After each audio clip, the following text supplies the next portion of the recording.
Tēnā koutou tamariki mā, nau mai, haere mai, ki te tai au, taipā ki tua. Nō reira. Hello everyone, my name is Nathan. I'm an educator at Puke Ariki, and I'm going to be running a online session called Be a Backyard Hero, Increase Native Biodiversity in Your Garden. This complements an exhibition that is travelling around New Zealand called Bugs, Our Backyard Heroes. I'm going to focus on New Zealand native wildlife and what you can do to support that wildlife that's living in your garden or visits your garden. I'm going to give you 5 different activities. These activities are going to get you to do a variety of things. Research skills, so learning from books and things you have at home and the internet. Observational skills, you're going to have to try and identify plants and animals. And field trips, night and day field trips into your backyard. And also different kinds of tracking skills using different kinds of equipment, some of which you're going to have to make up yourself if you don't have them already, which is probably most people. Number 1 is for you to conduct a plant survey of your garden. So this will involve using some research books. You can get them from the library, you can get some online as well.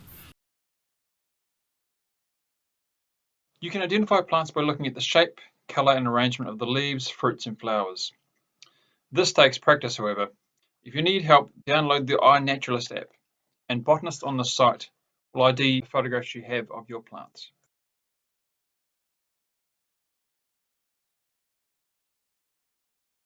Activity number 2, fill in a monthly bird food calendar. Alright, to get started, go into the Department of Conservation website and do a search for attract birds into your garden and download the bird food calendar at the bottom. Highlight when your plants are fruiting and flowering. You can see in my version there's a gap between June, July and August when there's not many fruits or flowers. So now you can do some research and find out what plants you can buy and plant to fill in some of those food gaps. So number 3 is conduct some wildlife surveys. You can use a variety of techniques.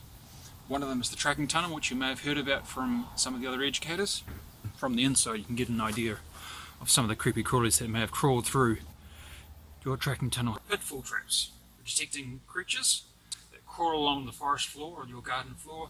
So basically buckets with holes in that creepy crawlies crawl through, and you can discover what you've found in them. Put the rock on top to stop any rats or mice from getting in.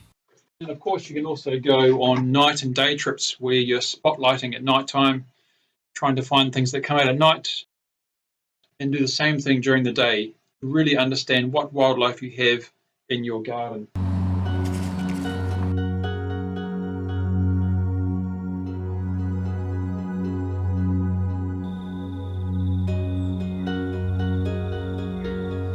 Something else you can do is conduct a 1-hour garden bird survey. So that's when you sit in your garden and look and listen for birds and try and identify them and record the birds that you see and hear that are in your garden or flying past your garden. And there are lots of really neat resources that are free that you can download off the internet. There's actually an event, the National Garden Bird Survey, where you can just print off resources, and they have great information about how you can identify them. Activity 4 is all about building lizard habitat. What you probably didn't know that in New Zealand we have over 100 different species of lizards. A lot of them are in big trouble. Just in Taranaki alone, I can show you in this picture, of the 11 different species of skinks and geckos, 10 of them are threatened or at risk. And in town, the worst predator are cats. So what we can do is create habitat, places for them to live where they are safer and they have more places of escaping cats. There's a handful of things that you can do. Firstly, plant out New Zealand ground cover plants and shrubs. Some really good ones include Coprosma acerosa, Coprosma prostrata, Muhlenbeckia stonii, mountain flax. They not only provide cover they can escape into, but also food as well. Other things include placing untreated tree rounds on the ground.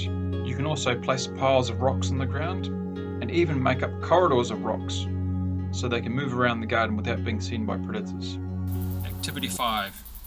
Doing pest control is really important for keeping predator numbers down so our native wildlife can do really well. There are different kinds of traps you can use for catching mice, rats, possums, hedgehogs, weasel spirit, stoats. I've just got a selection here. Some mice traps. You also have the Doc 200, so you can catch rats, hedgehogs. These are good nature traps, so they have a gas canister and they can reset themselves. So it's a rat and stoat trap. That's our 5 lot of activities. Ngā mihi nui kia koutou katoa, kia pai tō koutou rā. Have a great day everyone.